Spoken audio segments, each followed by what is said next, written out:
Got arrested, didn't manage to get away from the Alsatians, and I still bear the scars today. We were in a world of trouble. We were bleeding. Managed to run away from the cops. It was actually him getting me off the streets. It always brings me to tears when unfortunately he's no longer with us. I broke the New Zealand under 20 400 metre hurdle record. We came in the worst position you can possibly manage, which is fourth. Fourth sucks. I'm talking, you're vomiting, right? Then my brain starts going, oh my God. Okay, prepare for the unknown. All of a sudden, I was in charge of the footwear division for Adidas New Zealand. I will never forget the day I went home from the office and Zion, a huge welcome to the Lead on Purpose podcast. Thanks, James. Appreciate it. I'm really glad to finally sit down with you. I know that you're a very focused individual who's doing a lot of incredible things in the world. So to get this space with you, I feel privileged. I want to talk a little bit about leadership today, but also more importantly, talk about your journey. We're both sitting here in New Zealand. Beautiful little country in the South Pacific. But New Zealand tends to punch above its weight in a lot of things. So you started off, you grew up here in New Zealand, but somehow you ended up as president of Adidas North America. How does a young lad from New Zealand start here and end up all the way over there? What was the journey? Fail your way up. Yeah, I like it. It was never, firstly, thank you. I appreciate being here to share my story. I never dreamt of, being in charge of a company of that scale, and school wasn't my thing. In fact, if you look at my reports, they weren't the most complimentary, and I was just lucky enough through sport. I had an opportunity to get into the sporting goods industry. Wow! And when I think I was 16 years old, I started unloading 40-foot containers of shoes in Onehunga. For actually a competitor to Adidas back in the time, or still to today.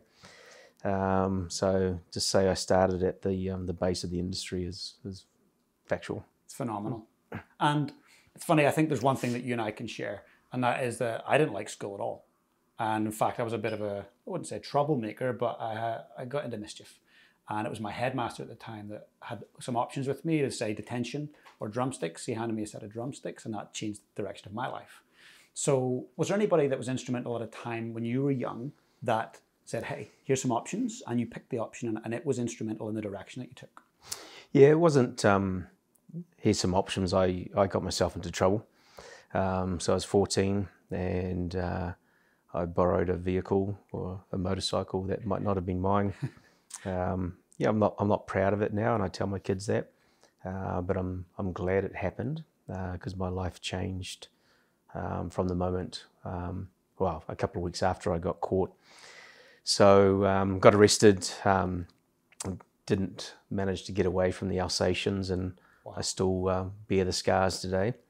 So I managed to run away from the cops as they were chasing me in the middle of the night, and I was young, 14, and let's just say German Shepherds are very fast. And it was a few weeks later, I was at home and I saw the undercover police car pull into the driveway, and there was a giant of a man hopped out and had the full-on police uniform, so not just a normal cop, but I could see he was high up, and there was a knock on the door, and short version, he was the chief of police of West Auckland, and he was also the local track and field coach, and he had heard about my ability to evade certain two-legged capture. And said to my mum, I think your son may have some talent. Wow. So she was like, take him, get him out of the house. And I quickly realised how hard track and field is, because he broke me in the first couple of training sessions. Wow. But he was someone who came at that moment of time in my life where I needed to be put in the right path, and all of a sudden running was something that I had something to really look forward to and focus on. It's amazing. And I look at that individual, and I obviously don't know him, I don't know his name, but man, oh man, he had a massive impact on the direction, because you could have kept going that direction and kept seeing him in a different way. Not so good, but he didn't have to do what he did, but he went out of his way to come to you and your parents and say, hey, this is the talent and I'm going to nurture that. How's that when you look back on that now that you're an adult and you've got kids?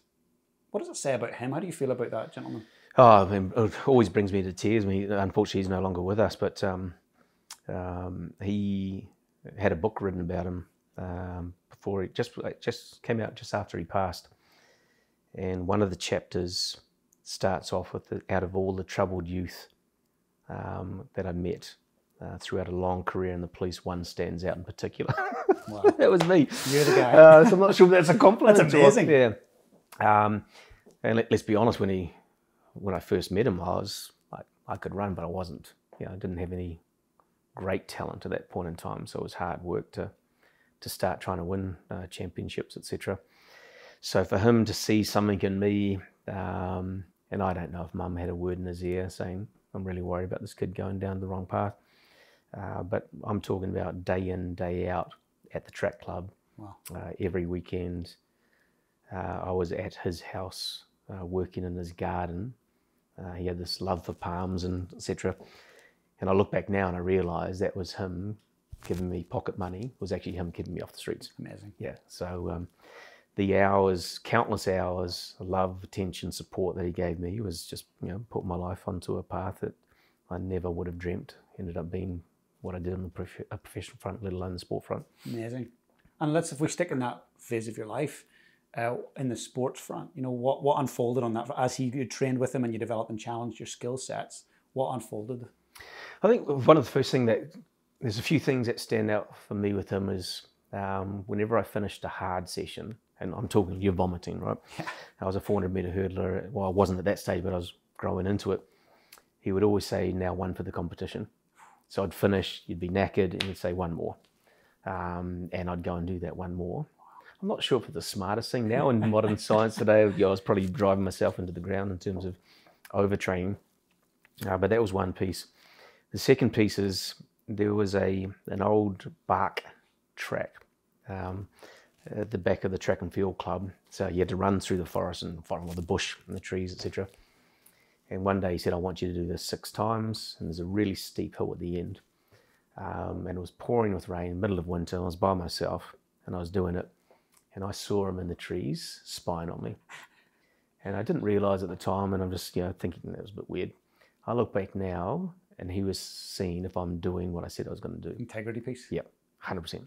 And I look back years later, I was like, So he saw I was doing the mahi by myself in the cold, hard slog training.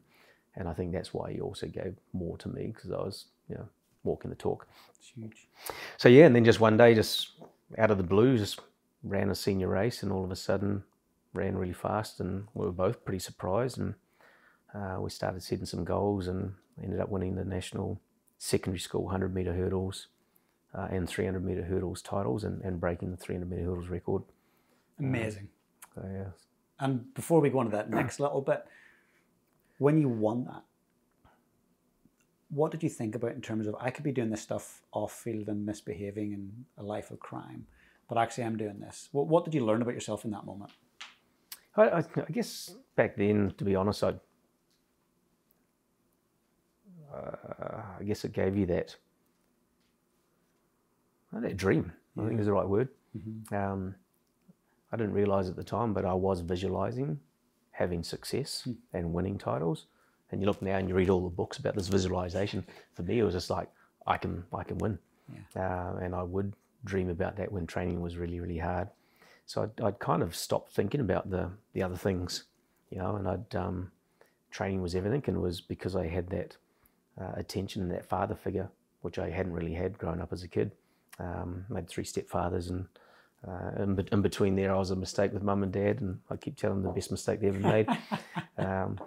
And I have a great close relationship with my dad now, but at that time, Ross was my dad. Wow. So I think it was that as well that really helped me say, okay, this is what it feels like to have that attention. I think it's amazing that you bring that up. I reached out to John Key maybe 6 years ago, and the reason I reached out to him was to talk about the teen suicide rate here in New Zealand. I was very concerned about it and wanted to know more why it was happening. And he gave me 3 reasons why it happens in New Zealand. And I thought, well, I better fact check that. So reached out to a guy called Dr. Warren Farrell, and he consults to the White House on boys and men's health. And he said, your Prime Minister's wrong, but he's also right. Those things he told you are secondary factors. The factors were like drug abuse, bullying on social media, sexual abuse in the home. And he says, those are secondary factors. And I said, well, what's the primary factors? And he went, it's a factor. I was like, what do you mean? He there's one crucial thing that we pick up when it comes to children getting incarcerated or go down a slippery slope, suicide, social performance, academic performance. I said, what's that? He said, if there's an absent father, young boys particularly are more likely to go down different avenues, are more likely to get recruited into gangs. So when you share that story, that this gentleman came into your life and gave you a purpose, I mean, that's incredible. He's potentially saved your life and for sure impacted your children's lives and future generations. So it's really amazing to hear that come to life. I've read it in books and I've talked to these scientists and researchers, but really cool to see it actually in the flesh. Yeah, it's been, again, 14, 15, 16. For me, it was, man, this guy's the chief of police and he's a big guy and he's fun, you know, and he's helping me and he's giving me attention. Yes. Yeah, it's that word attention, which quickly became love, you know, and so I look back now, he was so much more than a coach, you know, and so couldn't agree more that daughter, son, that focused attention, and a big part of the reason why I gave up my career with Ari is to come home to be a present father, and the key word there is present. Yeah, not just there. No, and trust me, I wasn't a present dad for a long time. But yeah, it is life changing, and to think I'm just one of many probably that he gave that opportunity to as well, and that's that selfless community leader, right? That 100%. Yeah, I'm sure when they are sitting on wherever they sit and look back, that those are the moments they can be proud of. Absolutely. Versus titles and jobs and money. Absolutely. And that book you talked of, do you remember the name of it? Just Rostello. Okay. Yeah, I'm going to put it in the show notes as well. I'll get a copy, but if anyone's listening wants to get it, yeah. encourage them to go get it. Yeah. Now, Yeah, it was an interesting opening to the chapter, that's for sure. Pretty special, right? I love it. Excuse me. Now, where did that go? So I believe there might have been some Commonwealth Games in there. Yeah, the first one was World Juniors. Wow. So that was in 94. So I broke the New Zealand under 20 400 metre hurdle record. And got selected to go to World Juniors in Portugal, Lisbon. Wow. And also was a member of the 4x4 team. Didn't get past the first round in the 400 metre hurdles, but we made the final in the 4x4. And we came in the worst position you can possibly manage, which is fourth. Wow. Fourth sucks. Right there. You know? Yeah. That's tough. Bronze is okay, but fourth is worse. So probably the proudest moment I've got in my track career was that relay team, and that record still stands today. So we obliterated the under 20 record, and it's still there today. And it was a great group of guys, and I was by far the slowest. So I still feel guilty that I was the one why we didn't win a bronze medal. But that was my first real international meet. I'd represented New Zealand at the Oceania Championships and won quite a few races. Can't remember what they were.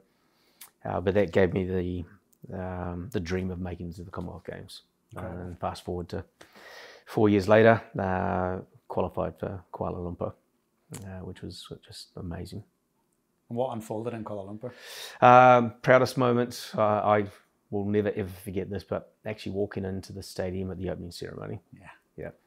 I always knew I was never going to be a world champion. Maybe that's a wrong attitude.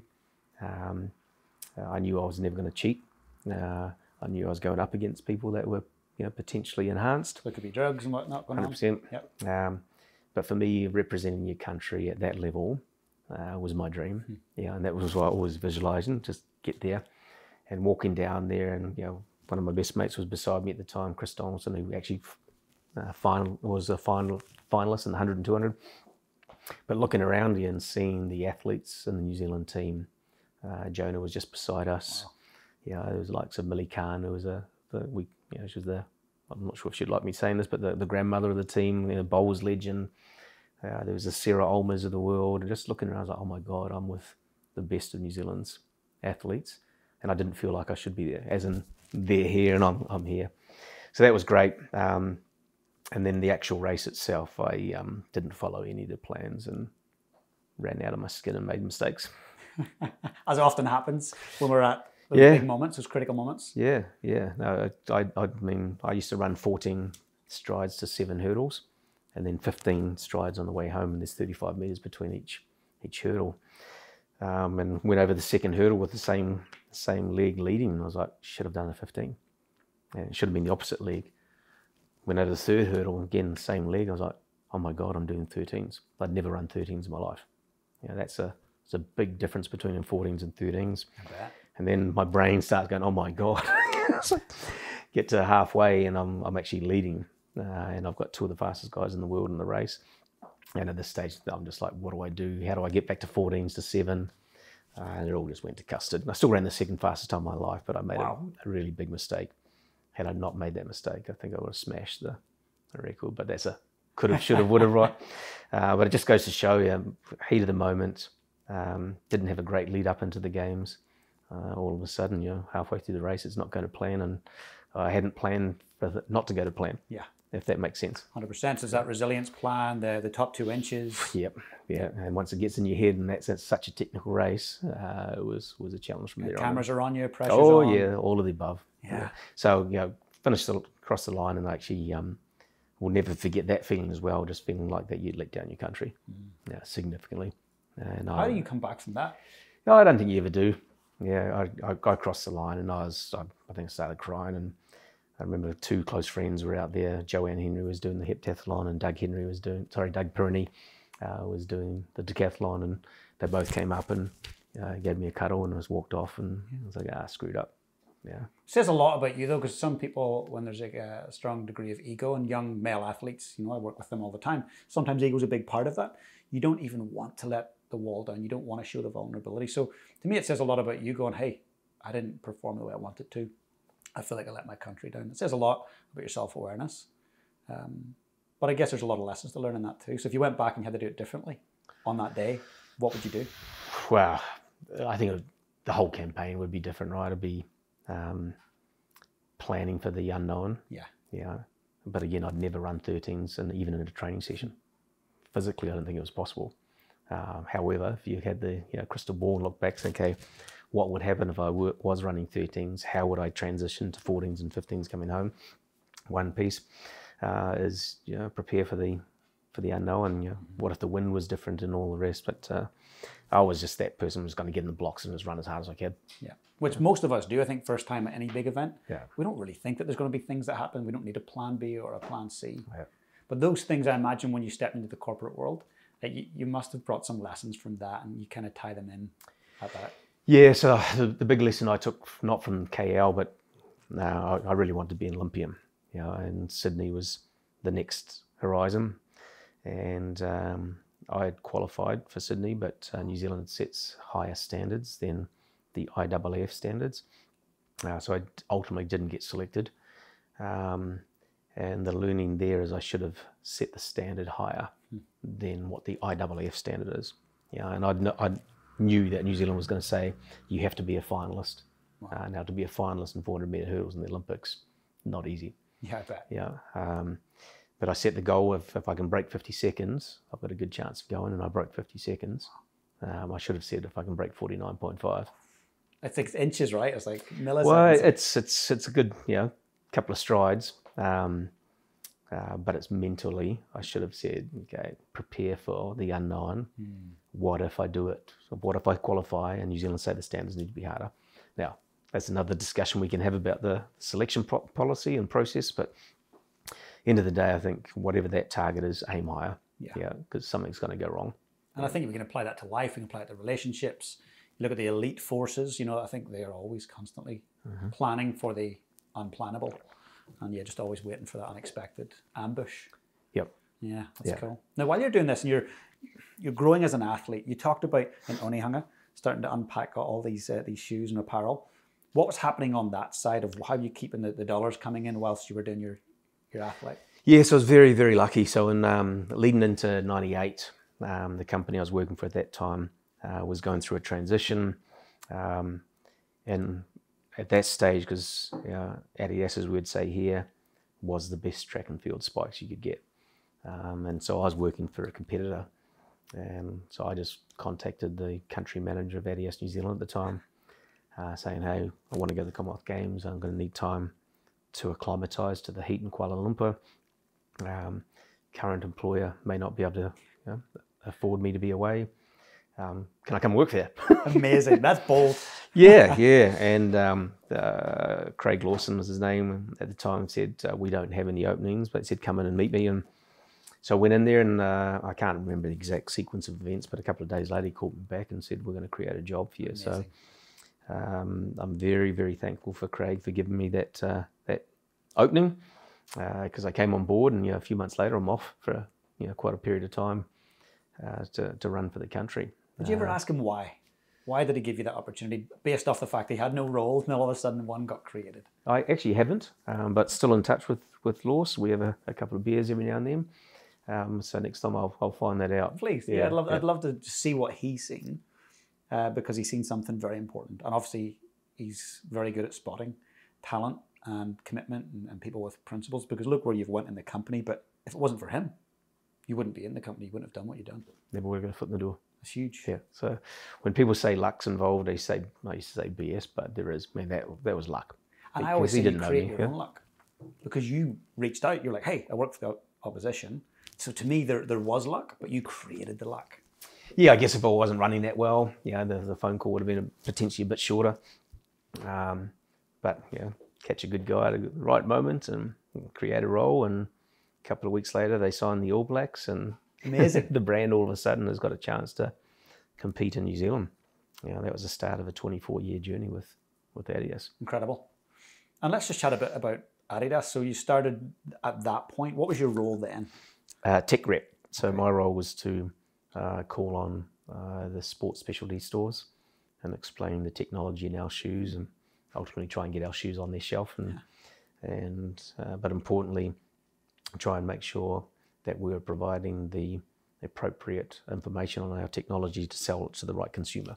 Running shoes, it's important you put the right product onto the right person, and it doesn't mean your brand's always going to have that right product. And we had just started really going into the 3D gait analysis, so bringing out foot scans and actually showing the consumer this is what's happening to your foot when you're running, and providing the right type of product. And at the same time started talking to podiatrists, and doctors, and showing them what our product did.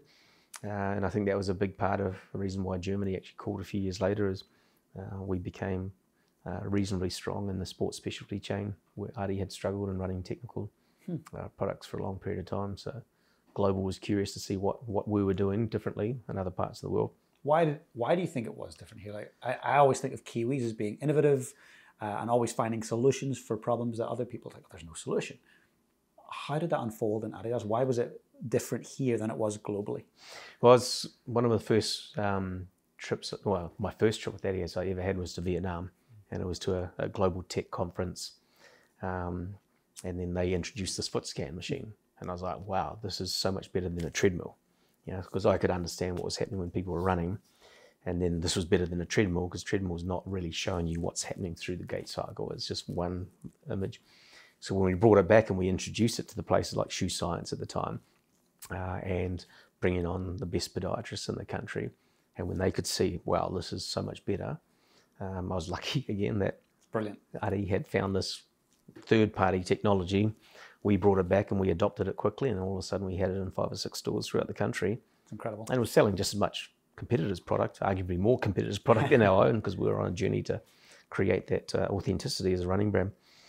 But that was a big piece of, again, a little bit of luck. But we took the innovation that was available to us and tried to commercialize that. It's incredible. I think I've been on one of those machines, maybe at like a shoe clinic or something like that before. And it's really insightful as a customer. It's like, whoa, I didn't realize my feet did that. Like, yeah. Well, it's hard when some people aren't as coordinated as others, and they'd come through and slap it, and I go do that again. But we did the hard yards. We'd be at every marathon, and sitting there, and it's not fun taking people's stinky shoes and socks off and asking them to run across. Side, right? Yes, yeah. But it's all those sort of things that you build up, and it's that interaction at the end of the day with someone who wants to share their hard-earned money to buy your product, and they go and run a marathon. You want to make sure you're selling the right stuff. It's like a responsibility, right? Yeah, and that integrity piece again comes up, right? So you're in the company, you've just started off, you're doing the specific role. Some people, when they start in a company, they're like, I want to run the company, I want to get to the top. And they kind of force it. They do all the courses they got to do. They do all the kind of appeasing and pleasing to work their way up. They push others aside.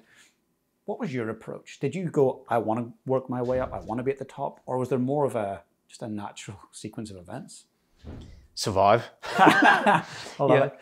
Yeah. First off, I think anytime you get a new job is figuring out what you're doing. Yeah. Yeah, I'm going through that right now. Yeah, it doesn't matter what you've achieved in your career. When you start something new, you got to figure out how it all works. So not once did I ever think more about the job that was right in front of me or one step ahead.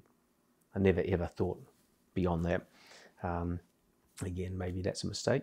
I think it is important to have a North Star, but my North Star was to try and master the job that I was in and be as good as I could at that job.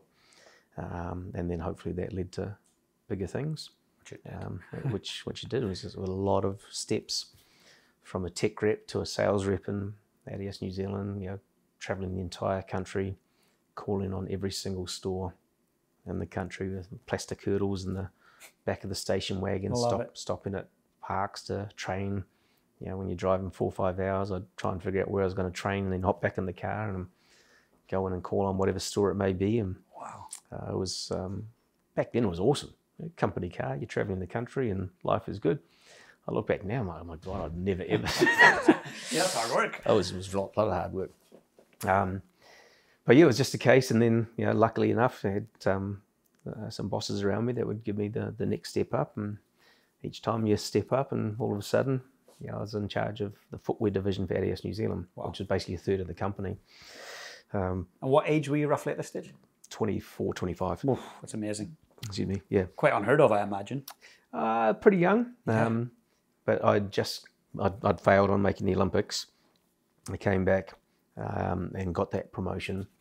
Went to the track one night, started warming up, and just knew wasn't in the heart anymore. Wow. And I think any sports person, they know that moment in time. I just straight away was like, I'm done. Yeah. I just packed up my stuff and walked off. Was this a sorrow, I'm grieving, or is this like, hey, no, that was great. I'm done. Yeah, okay, Yeah, good. just, I'll never get over Sydney. That'll always be a burning damn it. But that day, I didn't miss it ever again. I love it. Maybe if I was a 100-metre runner or a shot putter and things weren't as hard as running around 400-metre hurdles, and I mean all due respect to those athletes because they would train their asses off as well.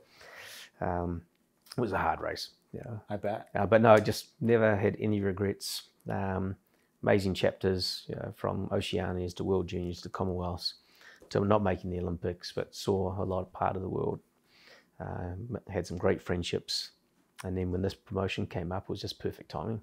Yeah. So that sort of filled the void. But I will never forget the day I went home from the office and I didn't have to go to the track for training. How'd that feel? Weird. I actually said to myself, what do normal people do? They had nothing to do. Yeah. I was like, what do you do? Yeah. What did you do? Went to the fridge and had a beer. Not a good start. So yeah, it was just really scratching. I was like, whoa. So I just threw myself into work. Yeah. Yeah. And then I guess all the energy I had from track, I then put into my career. And still maintain that like one thing, one step at a time. Yeah. Cool.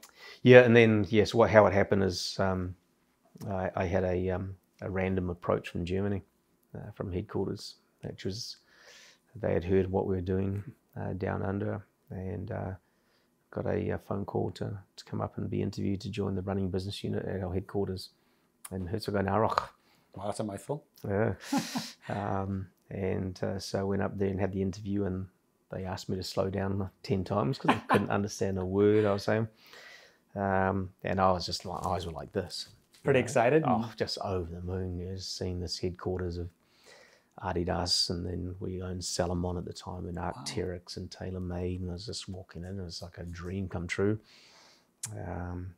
And a kid that failed at school miserably, to then have this opportunity to move to headquarters, knowing this is the birthplace of, I think, the greatest sporting brand in the history of the world. And seeing what athletes were walking in and out, and the history and the archive was just incredible. I bet. That when they offered me that job, I was... That was a no-brainer, right? Oh, yeah, I was gone. Craig Lawson, the guy who gave me the opportunity, And he won't mind me telling the story. He offered me a significant pay rise, which we still have a little chuckle about today. I'm like, why don't you pay me that anyway? But I actually took that as, a great sign that he didn't want me to go, because we became great mates, but the business was going well. But I was 25, 26, and track was done. And I thought, this is my chance to explore the world. And I thought I'd be home in 2 years. How many years was it till you came home? 20. There you go. Yeah. So it was interesting that the Auckland airport, and Mum was there, and my brothers and sisters and best friends were there, and they were all crying. And I was like, I'll be back in a couple of years. And year after year, that airport team got smaller and smaller and smaller and smaller until I'd turn up and you get in an Uber by yourself and no one was there. So yeah, never thought I'd be away from home for that long. And that 20 years went by in a flash. I bet. And obviously, as the story unfolds, you end up being president of North America for Adidas. So I'm glad you put the Adidas piece in. Yeah, you're not quite the president of North America. I don't think I would invite the previous one in for a conversation, that's for sure. Just make sure the administrations are clearly separated. I like that. Although if Obama wanted to have a conversation, I'd be open to that. Oh, that'd be one person. Everyone talks about who would you like to have at that magic dinner table. Obama would be one for me. Yeah? Mm-hmm. And why is that? I just think he's full of integrity. Yeah. Yeah. Just, I think he's one of the calmest leaders that I've seen. I think what he faced as the first black president, and all the BS around it, and just the challenge he had to get there would be just fascinating, and just the way he never changed. Yeah, he was outside of going grey very quickly, which I can comprehend because I went grey really quickly as well. Me too, I'm getting there. But he would definitely be one of them. Yeah, I agree. And I'd love to sit down and chat to him about fatherhood, because I've seen him do what he did as a president, but he still had this connection with his kids and his wife, and still got home for dinner 80% of the time. That's commitment. That's integrity. Well, I think the real boss was Michelle, right? I think you're right. Yeah, let's be honest. So you're sitting as president of Adidas North America. What do you think, when you look back, what was your number one responsibility in that role? Culture. Why do you say that? Any book's going to tell you, it's about strategy and then the execution of the strategy, and you have to have fantastic product, you have to have great talent. All of that's true. End of the day, you can have that, but if your culture isn't one that people want to be in and really enjoy, then you don't go home feeling fulfilled. Yeah. Or you can see it on their faces that they don't like being there and they're just going through the motion. And trust me, when I got to the States, we were in a world of trouble. We were bleeding. We were number 5 in footwear. Wow. People were leaving us left, right and centre. And no disrespect to the prior team. The prior president just wasn't getting the support that the American team needed. And so I went in there from South Korea, and that we were market leaders and we were doing really well. We had this amazing culture, but it took year after year after year to create that. And then I was like, here we go again. And just, picture this, a New Zealander who has not gone to college, which in the US is a very important thing. And the type of college you go to is pretty important there too. Yeah. So a high school dropout hasn't been in the States, does not understand the importance really of how sports systems work in the United States. There's 27,000 high schools. Wow. And those high schools have all got fantastic sporting programs. Yeah. There's high schools with $50 million football stadiums.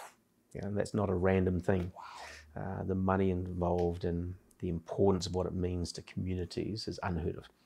New Zealand just doesn't comprehend what it means. Yeah, and to watch your local high school baseball team on a Friday night, small towns shut down. Every single store in the street shuts down. Amazing. It's awesome. It's really, really cool. I love the patriotism and how they support their schools, and then they go to college, and that's a whole nother level. Yeah. So here I am, coming from South Korea. I'm in charge of the brand, so I'm not the president. And I'm like, so football's important, huh? That went down well. Well, I had to be educated. Yeah. And I was very lucky that there was some guys that sat me down and started talking me through the importance of collegiate, and then obviously NFL I knew was important, but I had no idea. But you actually admitted that. Like you said, I don't know it. I don't. 100%. Amazing. 100%. But there are a lot of leaders who step into roles, particularly new ones that are step up. I know it all, or I have to know it all. Where did that come from? Where did that like, hey, I don't know it all? Yeah. At the time, I was lucky. I went through a couple of fantastic leaders who gave me some toolkits. And one of those toolkits was something called a new leader integration.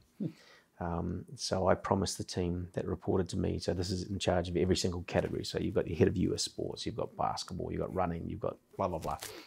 Yeah, we're roughly $2 billion US at the time. Wow. And I said, after my first 90 days, I'm going to have someone who I trust implicitly to pull out what you know about Xeon. I won't be in the room.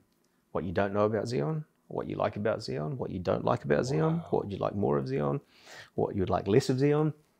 So I flew someone in who I knew I could trust to give me the facts, but also knew that that person could facilitate the team really opening up, and that there would be no recourse of action against individuals who'd say, this guy's an idiot or whatever. Yeah. And having worked in Asia for 10 years, Hong Kong for 5 and South Korea for 5, a lot of people talk about, saving face and etc. In America, I think it was even more prevalent that they were really concerned about opening up too much. And here I am coming in and have at it. Amazing. Yeah. That's refreshing, right? Rip your boss apart, basically. Yeah. And I could see some of them were like, whoa. Is this a trick? Well, you could see the trust levels, like, what's going on here? Yeah. Is he really trying to get me? And then some were just like, this is a breath of fresh air. And it was interesting because that team, not many were around a couple of years later. Wow. And the ones that really opened up were the ones that were around a couple of years later. But it was great feedback. If you don't use that opportunity, especially those early times, to understand, am I on the right track or am I making big mistakes? And I said to them, guys, I need you to educate me. My job is to steer the culture, to steer the brand, to build the relationships, to get the support. Your job is to execute the plan. Yes. You're going to be the expert in these categories, not me. So it is a case of really getting off the dance floor and up onto the balcony. But at the same time, you've got to get on that dance floor to understand enough to be dangerous. Yes. And then get out of their way. So one of the first conversations was around the NFL contract. Pretty major. Yeah, not small. And we had, I think, 19 players playing in the NFL, but not one of them could show 3 stripes on the field because we hadn't played the NFL the license for 3 stripes to be on the field of play. Wow. So first learning curve. So we sponsor these players, but they've got to tape up their boots and their gloves. So we're sponsoring them for what? Yeah, it's madness. Yeah. We're just burning money. Yeah. Wow, we can use them in this campaign. I was like, well, hang on. Every time we're on TV, we can't see RG3, who was one of the best quarterbacks at the time, without cleats. No. I was like, okay, well, how much are we talking about? And I think the number was 50-odd million over a period of time. This was like a license fee you're paying to them? Just to have 3 stripes on the field of play. And I just laughed. I was like, you're joking, right? Like, no. I said, we have to pay the NFL to allow our players to have 3 stripes on the field of play. Yes. So I said, well, we can't be a sports brand in the United States if we're not on the football field. And by the way, saying football in American terms to the Germans wasn't... Different context? Oh, yeah, football's football, and for them, that's American football. No. In the United States, football's football. Yeah. Don't get that wrong. That game is soccer. Yeah. So I learned that really quickly. So I had to, when I was up at headquarters, talk about soccer. The word soccer came out. I could just see the daggers coming at me. But hey, that's part of, so yes, we signed the contract with the NFL, and then we said, look, we need to be on the field of play. And so I had to trust these guys are saying, we're going to go out now and get some of these best guys. Wow. And they went out and they got Aaron Rodgers, Green Bay Packers, that went and got Dak Prescott. And then a couple of years later, we chased this guy called Patrick Mahomes, and he did all right. Why was that important? Why did you know that, hey, this investment, that's crucially important, we got to do that? Well, that was one of many. Right. I quickly learned after a few months that in the States, if you're not authentic in heartbeat sports, then you're never going to be able to compete, let alone win, in the United States. It's such a ferocious environment of competition. There's so many good brands out there, so many great ideas. The attitude of Americans is, we can do this. Yeah. So very quickly I was like, we've got to be on the football field. We've got to be in baseball. Yeah, even if it doesn't generate big sales, we've got to be on that diamond. There's got to be just a presence there. Every day when you go watch the Yankees or the Red Sox or whoever it is, and if you're not on that field, you're not relevant. Yeah. And then, of course, NCAA was even more important. Of course. So, knocking on the door of our parent company saying, I need XYZ million to go and sign the University of Kansas. Kansas is important. So their basketball team is. Yeah. Yeah, one of the most storied basketball colleges in the United States. What about the rest, mate? Their basketball team is. Yeah, give us that. Yep. So those are the things that it took courage. I bet. And then it took the team to then really double down and make sure that we use those partners to bring to life in a unique way that consumers all of a sudden said, oh, you are that German soccer brand. And that took a couple of years because all we were known for in the United States was soccer and Run DMC and the Superstar. And I was like, so as we built this first plan, we said we want to be the brand that stands for sport and the culture of sport. And people laughed at us. I was like, we're going to do this. Because the culture of sport in the United States is just as important as on the field. 100%. When you watch what those kids are wearing, walking into the stadium is just as important as what they're wearing on the field of play. Because that speaks volumes in terms of influence, in terms of connection to brand. No other country in the world was as far advanced as New Zealand. They were all doing it now, but in my day, you'd turn up wearing your tracksuit because I'm an athlete. When you see what these kids are wearing, or the athletes, the best of them, they're wearing suits and you name it, walking into these stadiums. It's a huge industry. And getting that right was important. Everyone's watching what's Mahomes wearing, or what's Aaron wearing, or what is James Harden wearing. And then they go and buy them. And then they get on the court. Oh, okay, he's wearing this and he's wearing this off the court. So we wanted to win on and off the court, or on and off the ice, etc. That's brilliant. So it took a long time to get that stable of partners, and then to build up that authenticity, and then make sure that we did it in our own unique way and not try to follow our competitors. And that was a big unlock for us that started really authenticating ourselves in US sports. It's huge. It's really significant. And when you think about the culture, you talked about the culture. Every country's different. We've got different socioeconomic, we've got different demographics, different ethnicities. America's a melting pot. You've got everything in America, right, in terms of backgrounds. So how do you go about establishing a culture, like a high-performing culture? Where do you begin, and then how do you sustain it? Yeah, and that was, I'll come to your question. One of the fastest learnings I had, I realized America's not one culture. Yes. It's, I would hate to put a number on it, it's probably 30.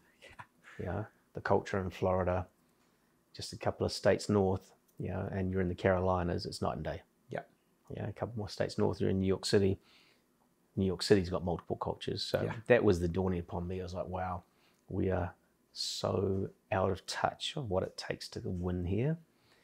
One product, you may need multiple messages to be able to connect with Hispanics, to be able to connect with the Midwest, to be able to connect with California.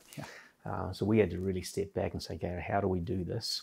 And where does it make sense? This product maybe doesn't make any sense for us to go hard into Texas, but it makes a lot of sense over here. So that was a big learning curve. In terms of creating a culture, the most simplest you can define what leadership stands for is super important. People need to be able to understand it. And I was lucky enough to be partnered with a guy called Mark King, who was the president at the time. And he was outstanding at rallying people around common purposes. But he also was outstanding making things simple. And one of our most important values was genuine care. It's that simple. And how did you bring it to life? Just live it. Live it. And there was a lot of small things. So just random stuff. National Pizza Day. All of a sudden, there's hundreds of pizzas at the campus. Walking the office, walking the floors, saying hello, having fun, acknowledging mistakes, and it's okay to fail. Making sure that people knew that leaders were real. And they're not in the corner office there with a title behind them. We were up there, and we were always having fun. That's cool. And we tried to shelter them as well from the stress that we had on our shoulders. And we had a parent company that was giving us more and more and more and more. With that has immense responsibilities, not only to the parent company, but to our shareholders. So we knew we had to deliver. When the company had started taking focus away from other parts of the world, for us to finally compete in the United States meant other countries were getting less and less and less. So you had to step up. We had to. And some of my closest friends were running those other regions. Wow. And they're like, if this doesn't work, we fail as well. So there's a lot at stake here, really. So a lot, half my team didn't see what we were going through, and you don't want to expose them to it. But if it didn't work, A, I wouldn't have been around, and B, the ramifications for the company could have been enormous. And so it's important to be transparent, but also there's a point where you need to protect the well-being and the focus of your team by saying, hey, I'm going to give them enough, but they actually don't need to know all this stuff. Yeah. So my head of HR, once I became president, she was just, without her, I couldn't have done what I achieved, actually, and my assistant and my project manager. I had three amazing wahinis that just, there's no doubt I could have done what I did without KP and Kia and Kiwi.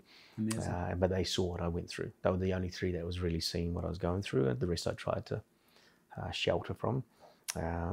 So I had my moments of vulnerability with them, and my team rallied around me when they could see there were some times. I just stumbled upon it the other day, actually. The team saw I was going through hell and back, and they created this 5-minute video of personal messages. Wow. And that's was genuine care. That was amazing. Yeah. How did you feel watching that? Oh, bawling like a baby. I actually watched it the other night. My daughter's like, what's wrong with you, Dad? And I was like, oh, it's just something that I just stumbled upon. That's amazing. Yeah, it was really, really cool. And those are the moments like, I can do this. I can get through it. You've got something right as a leader when you're at a low ebb and your team does something like that. They didn't have to do that. Yeah. That really shows that you've got connection with your people. Yeah, 100%. They were there having my back because I was under pressure from the powers that be.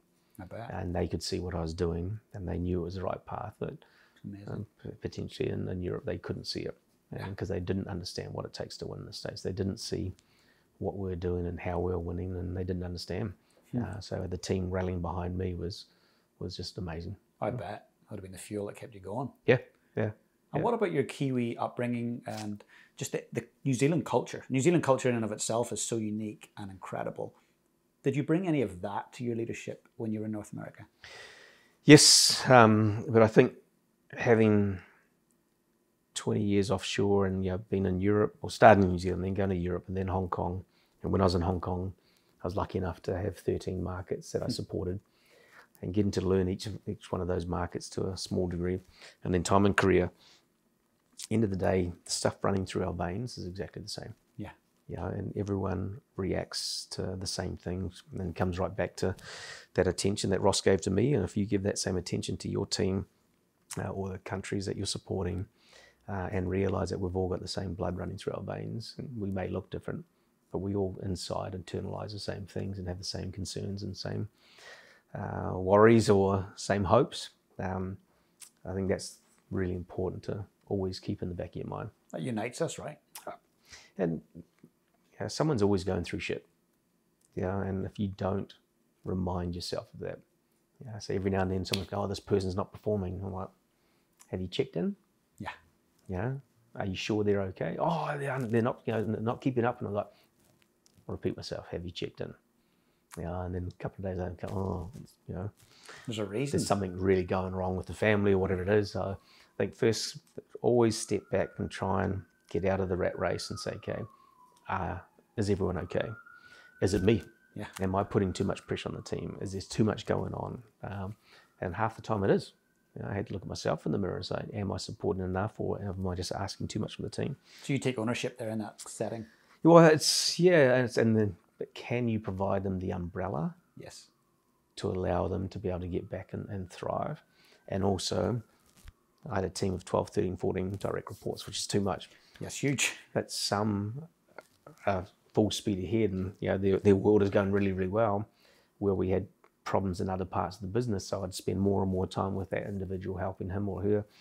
And then others, he's favouring that person. I was like, no, I had to divert my attention to the areas that needed it the most. And some were more junior. And when you step up to the leadership team of a big company like that, you need to support them more. So you're always juggling and you're trying to manage it best, but I think it's really important that you have a systematic process to ensure that everyone in your front line is getting the appropriate amount of time per week, per month, per quarter, per year with you. You're checking in intimately one-to-one with those people. I had a very disciplined process right. Of ensuring that we always met at regular intervals. Individuals had their one-on-one time with me no matter what. And during those, did they have to prepare for those? It's their time. Okay. And that's super important. So if James was reporting to me every fortnight, bi-weekly I had to say, because no one can understand what fortnight means in you in the strange United creature States. using this word. It was your time. And if you wanted to go for a walk around the neighborhood, if you wanted to talk about your next door neighbor's cat that's annoying you, if you wanted to talk about your priorities, your time. So you had no like, this is what I need to get out of this. Their time. Wow, they get to drive that. Correct. That's cool. Yep. So if they wanted to have it really structured, if they wanted to have it in PowerPoint, so they just wanted to talk. It was also a great way to reduce email traffic, and just say, hey, if it's not urgent, just ask me. Yeah. So every 2 weeks, I've got 50 questions for you, and just bang, yes, no, yes, no, yes, no, yes, no. How brilliant. It's the only way you could actually give them their time, but also survive yourself. Yeah. Otherwise, you're just inundated with internal complexity.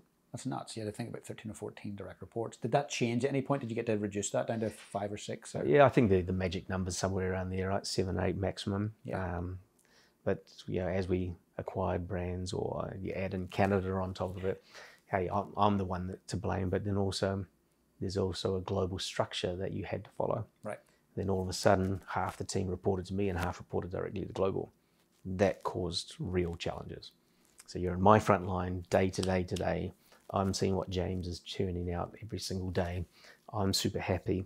His boss is sitting in Germany unhappy, not seeing what that person's delivering. That was a real challenge to try and navigate. And did you ever have to step in and do a bit of cross communication? Yeah, and those at headquarters that wanted to collaborate and give joint feedback. Others were like, I've got this and I'll give feedback. I'm like, how can you do that when you've seen this person 3 times? Uninformed feedback. It's BS. Yeah. It's absolute BS. And I got really upset with that they wouldn't see what that individual had truly contributed on a day-to-day basis.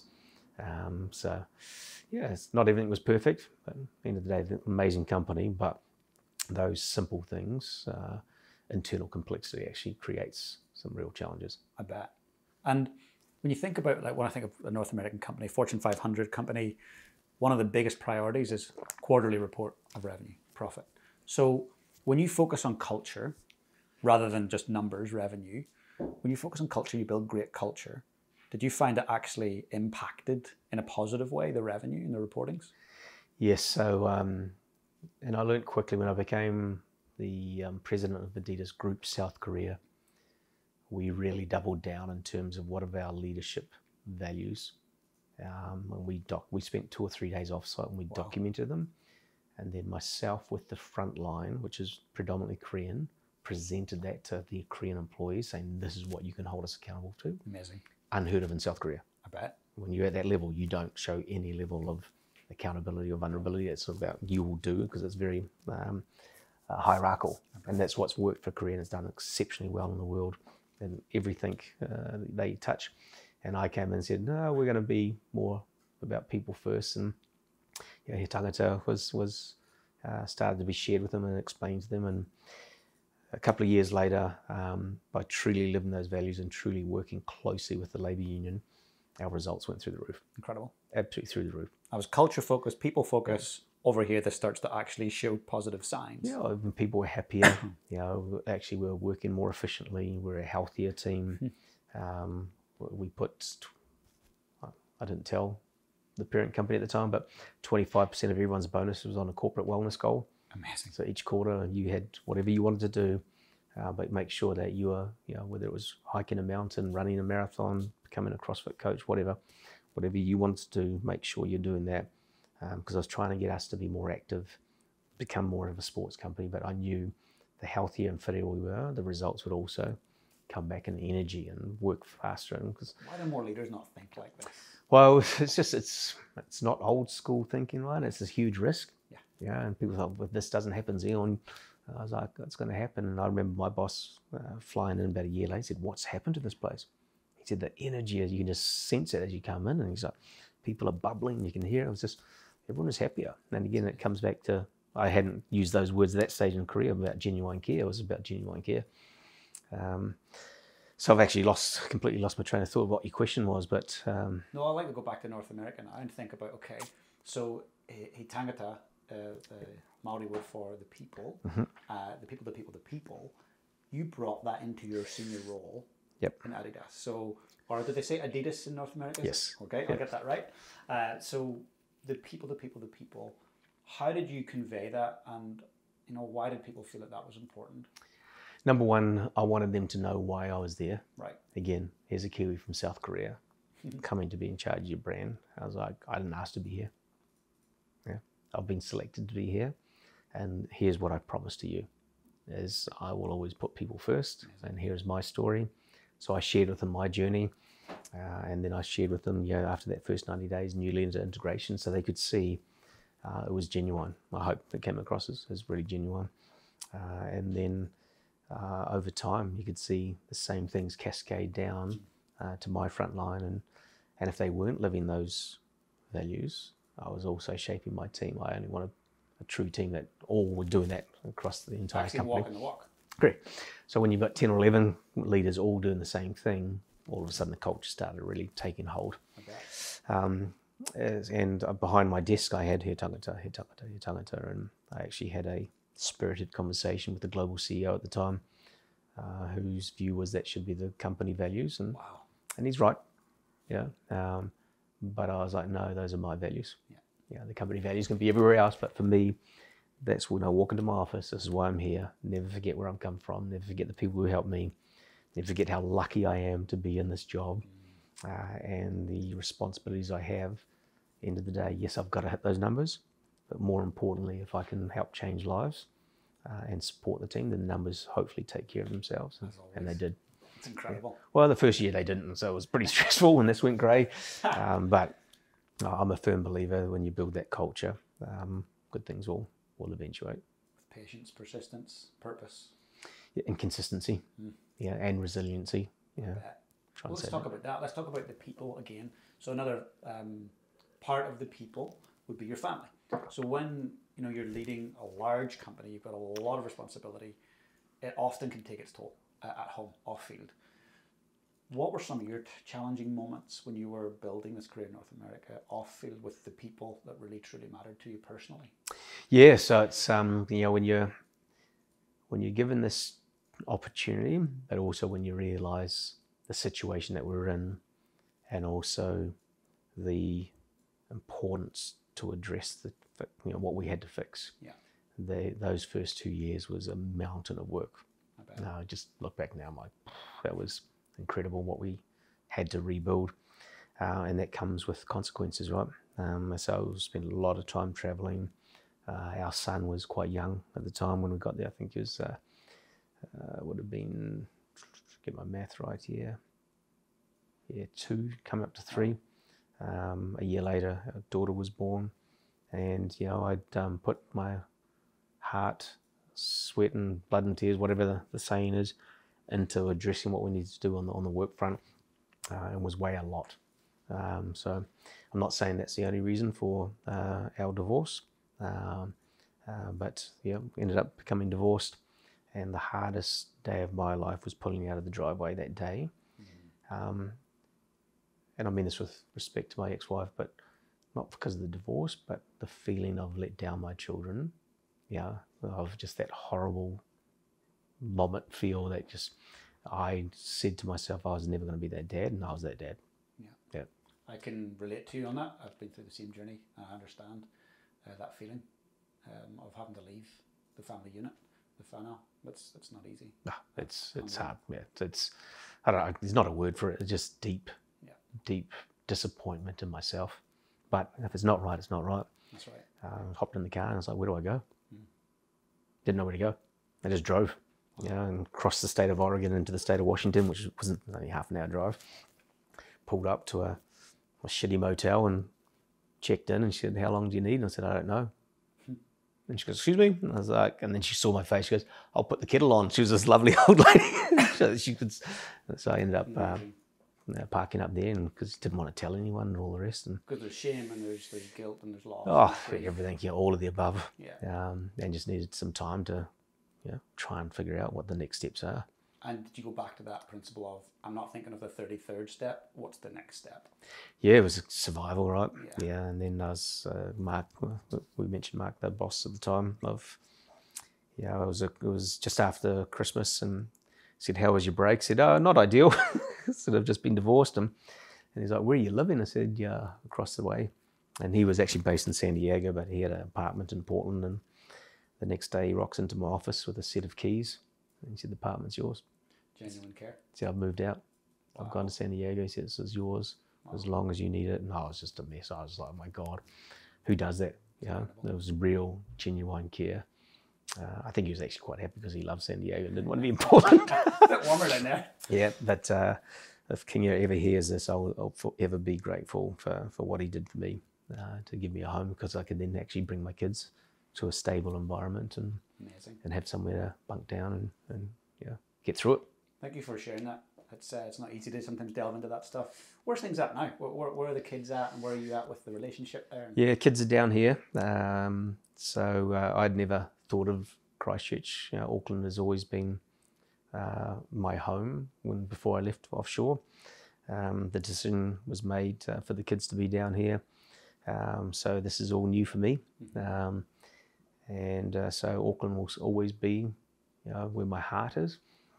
But now the way I'm realising that I now have the best of both islands. It's not easy to say that, especially the first few months. You're angry and bitter, and at the end of the day, I'm here to be a present father. So when I have my kids, I'm always here. I try not to miss any of those times now. Won't always be possible, but when I explained to my kids that I'd resigned and I was coming home. So whilst I've shared with you one of the worst days of my life, also one of the days I'll never ever forget, I was on Skype or Zoom, whatever it was, and said to Xavier, I'm coming home. I said, yeah, Dad, because I was coming back every 3 or 4 months through isolation and all that sort of stuff. He said, no, Daddy's coming home for good. I've resigned. And his face was just, he ran to get his sister, and she was watching TV and didn't want to come. She didn't really understand what was going on. He was there. So not once have I regretted leaving my job. I miss my team and I miss the industry, but the most important decision was time to be a present father. Incredible. I love that. And I wanted to ask you a little bit as well. Like, now you're back in Christchurch. I'm glad you're here. It's great. It's great for Christchurch. It's great for the South Island. What are you doing while you're down here? Yeah, so a few things. So I took a year off, which was a blessing. I didn't realise how wound up I was, and managing a team of 10,000 plus. We're a $6 billion US brand, so it was roughly 10 billion New Zealand. We were shut down. We were building an amazing new campus that no one could actually go to. We had constant wildfires hitting the West Coast. You had social unrest. You had the Trump administration thing doing what they were doing. And then the tragic killing of George Floyd just sent America into that next level of upheaval. And then trying to manage a team remotely. And then the pressures from the board to hit numbers. And then you've got port issues that you can't get stuff even into the LA ports. Then you couldn't get them onto trains, and you couldn't get, it was just, when I look back now, I didn't realize what we were coping with and how we managed to deliver our best year ever through that. But the hardest thing when I look back now is, I had 2 years away from my kids, and I did isolation 4 or 5 times, and the team hated it because I had 14 days plowing through email. But when I came back, it took me, I think, till April, and I arrived home in January to be able to sleep properly. Wow. I was waking up at 4 o'clock and like, here I go again. After track, what do people do? I was like, what do I do? So I was writing down things I had to do, and I've been away for so long, I had to reconnect with friends. My mum's very sick with Parkinson's, so trying to make sure that she's set up and reconnecting with family, my dad. I was renovating my home on Waiheke, then trying to figure out what I was going to do here. Was I going to buy a home here, and all that sort of stuff. So while it sounded like it was a cruisy year, it was actually a lot. And then lucky enough to come across Kathmandu Brands and join their board in December last year. And being a board member comes with a whole new level of responsibilities. Very difficult when you have got no background of the history of the company, coming into those first board meetings and you want to add value, and that's pretty tough because you don't know enough about the 3 brands we own. You don't know enough about what's happened. So that was one of the first roles. I'm also on a board of a company in America. It's in the material space for footwear brands. So that one's is exciting. I started doing some strategic operating partner work with Les Mills International. Cool. So helped them sign a deal with an amazing sports brand in Germany. So all the Les Mills instructors around the world are wearing 3 stripes now. I love it. But it was great to be able to help again an amazing New Zealand company, and Philip Mills is the ex-400 metre hurdler from New Zealand as well, and he gave me this opportunity to work with their CEO, and I don't know if I've done that much for them, but I helped them get the contract. Oh, it's huge. So which is great. And then where my kids are at school, I was lucky enough to meet the founder of a company down here called Jamie K. Okay. And I hadn't heard of it. And after a couple of months, I sat beside one of the founders at a breakfast, and they invited me out to come and see what they were doing, and I was just blown away. The quality of the product, the amazing business that they built, the humility of the founder herself, and just how they had created this amazing community around the world. And I built on just this story of 10 years ago from a farm in Canterbury. Okay. I was blown away, and it was like, I hadn't even heard of you guys, and here I am sitting with you. And so yeah, just been lucky enough to be invited to join them. And we're just working through that right now. And for me, I take this probably more seriously than my prior life with Adi, because it's someone's baby. Of course. Yeah. It's very personal. Yeah, it's extremely personal. And then to invite me to come and join them, I was like, are you sure? This is your baby. So yeah, I've got a lot to learn. Yeah, I'm only roughly 100 days into it, and it's going to take, I've always said, it's going to take me at least a year to really understand everything. But really want to help, take this brand to the next level. I think they're very fortunate. And the one thing I love, again, you keep bringing up, is I don't have all the answers. I don't know everything there is to know, but I'm setting out to learn more. Yeah. And so we've got to build a plan, and so it's dangerous to build a plan when you don't know enough. Mm-hmm. So it's been trying to pump the brakes to say, let's at least have some time on the ground to understand. But the people have been so welcoming. I bet. So I'm breathing through the fire hose right now, trying to get up to speed, and it's, we've got to find our yin yang, is how do the two of us operate. Yeah. You've got to navigate that carefully, because both of us will have ideas, but the power of two is going to be a lot better than individuals. So massively. Super excited. Back in the game. I'm excited. Yeah, so there's no more sleep-ins. It's get up and get at it. Yeah. So it's great to be support a New Zealand-born brand. Here from Christchurch, and again, the founders are so humble. I think she's one of New Zealand's most successful entrepreneurs. I hope to meet her one day. Yeah, she's very shy, but I'd love you to meet her. She's a powerhouse. That'd be incredible. And just a few last questions before we wrap up. I want to be mindful of your time. But privilege. I look at, myself and yourself sitting here right now. We've got a huge level of privilege just to do what we do and to connect with people and to earn money. Not everyone on the planet can do that. Some people are living on $1 a day. So when you were at Adidas, I understand you used your privilege in a really incredible way, along with Pharrell Williams, to make a big difference. Why did you decide to do that, and what difference was it you were trying to make? So with Adi, and I'll also talk about Jamie K here, but at Adidas in the States, or global, our mission was, through sport we have the power to change lives. And that was so powerful, so powerful, that we were coming to work because we knew we could change lives, whether that was keeping girls in sport, or like just making people more active and healthy, or giving back to the community. But I was lucky enough to meet Pharrell just through normal business, and we had a collaboration with Pharrell called Human Race. And I remember the first time meeting him and his team, and when you talk about a humble person, he is the epitome of humble.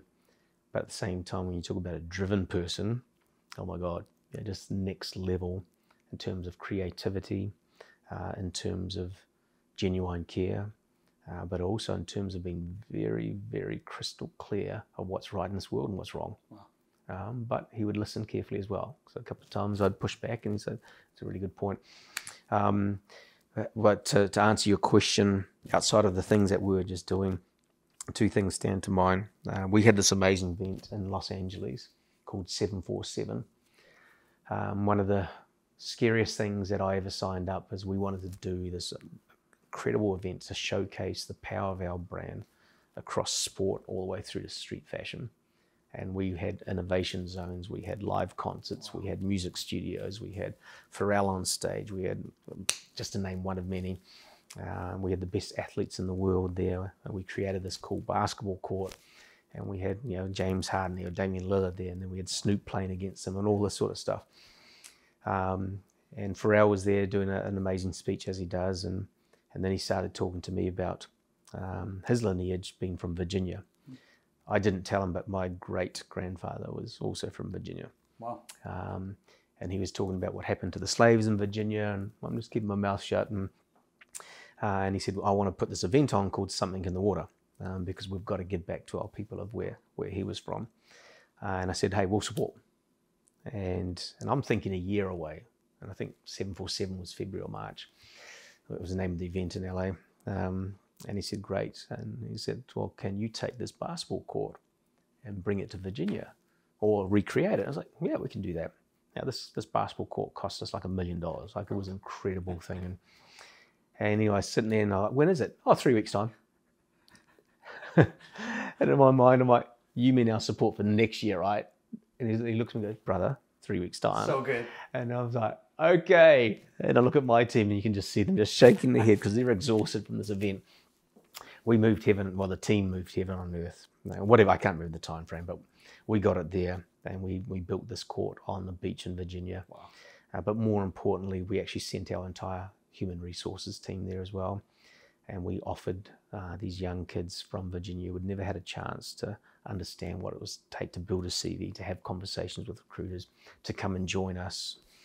And we showed them the jobs that we had. Wow. And we started this situation where we're actually recruiting from black neighborhoods and trying to give them a chance that they never would have had. I would have never had the chance. They don't have that privilege. No, they do not have that privilege. So we both were like, we are in these privileged positions. How do we give back? So that was one part. Second part was through Black Lives Matters. One of the scariest times that I've ever experienced living in the country. I was watching TV and seeing our stores, among hundreds of other stores around the country, being looted, Wow. burnt down. A close friend of mine owned a chain called Shoe Palace. I called him because his story is amazing. They came from the Middle East and they started selling shoes in New York at a flea market with their grandfather, and they ended up opening their first store, and they had a chain of 160 odd stores. Wow. Just great people, and they were a good customer of ours. And I said, hey, Johnny, where are you? He said, I'm just pulling in the driveway at home. I said, you want to turn on CNN? I said, Melrose is burning. And he was like, I'll call you back. And he calls me back, and he was in tears, and his brand new flagship store was being burnt down. My phone rings 20 minutes later. I said, I'm watching it. I'm on to it. One of our stores has just been destroyed in New York City. And I was like, hey, our people are safe. We've got them home. Who cares? Shoes and T-shirts can be replaced. Anyway, the Black Coalition, so 12 employees of Adidas North America came to me a couple of days later, and a couple of other, we were called the Trusted Few. And they had a document that they presented to me that was obviously created through the situation that was happening, through George among hundreds of others who'd gone through so much violence and murder. And they presented to us how they believe us as a brand could change. Wow. Very emotional, very emotional. I'm starting to shake now. I'll never forget seeing the courage that they had to present to me. And of course, it's all virtual because we're going through COVID, but also the conviction that we had to make a stand.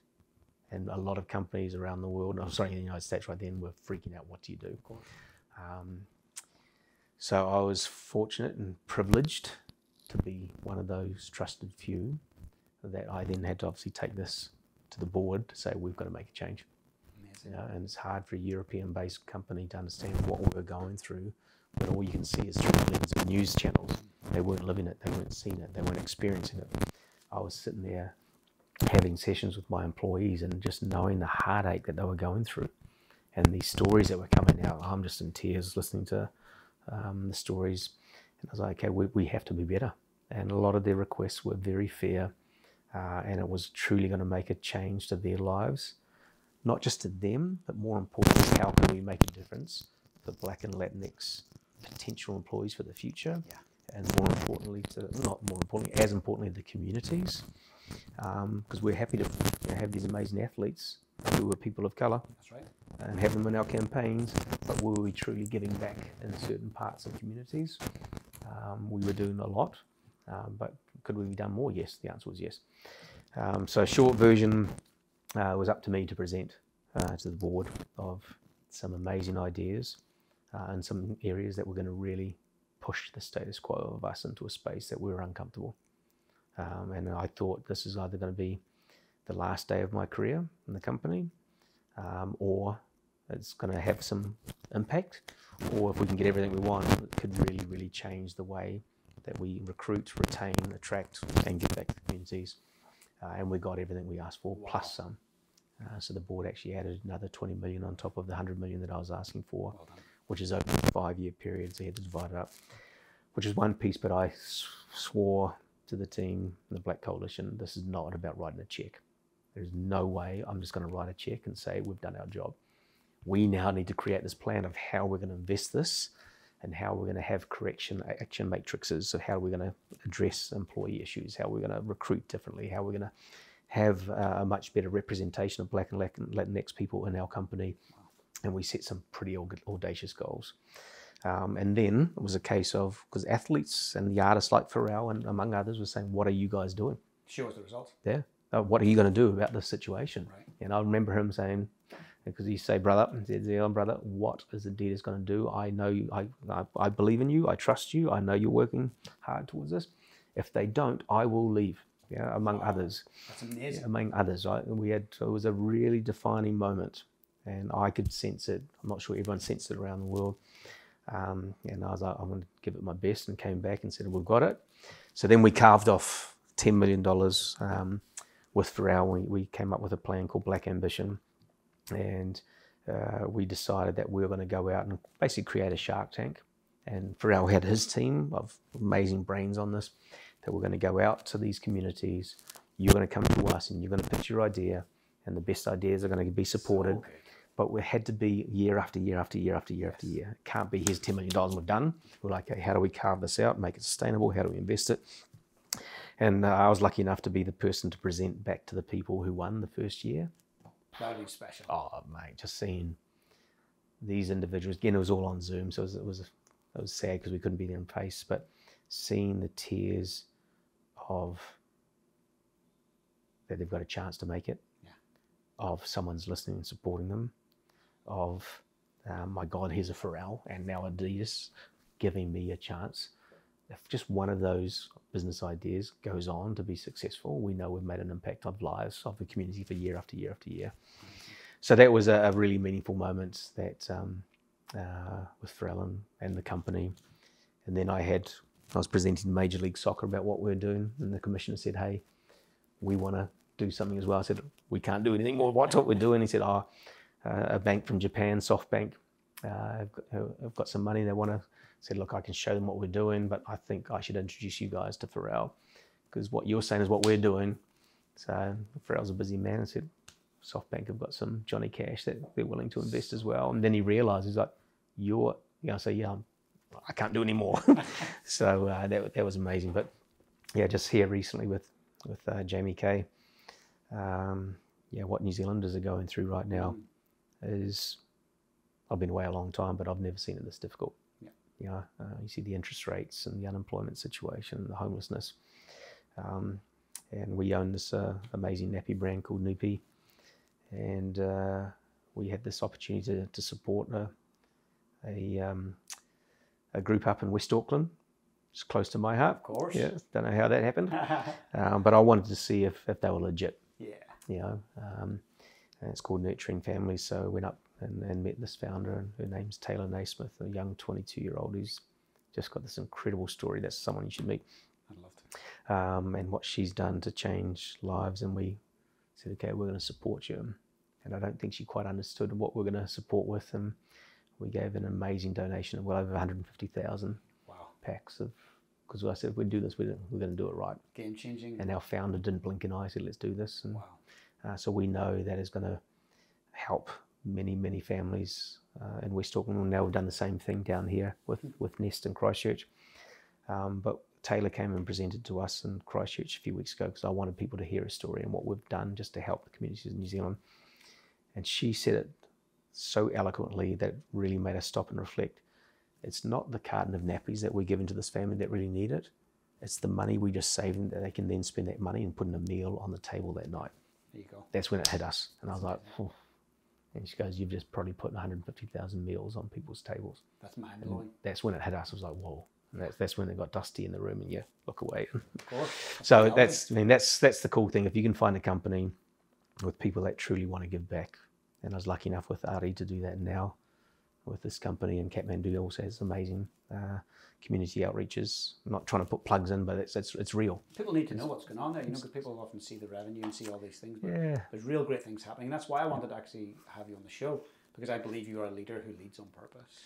And I think we need more of those that don't lead with revenue, that don't lead with ego, but they lead with empathy, vulnerability, and purpose. Yeah. At the end of the day, if we can give back when you're doing well, and if we can give back, I believe in the universe and it will come back and support it. This is not about us trying to hit another number. It's about us really trying to give back and support. That's it. We didn't ask for any PR. We didn't put anything out there. We just did it. The way to do it. I've got one last question.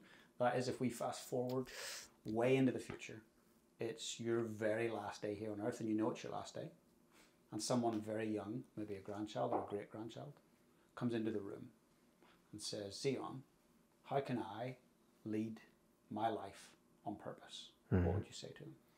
Thanks for the heads up on this question. It's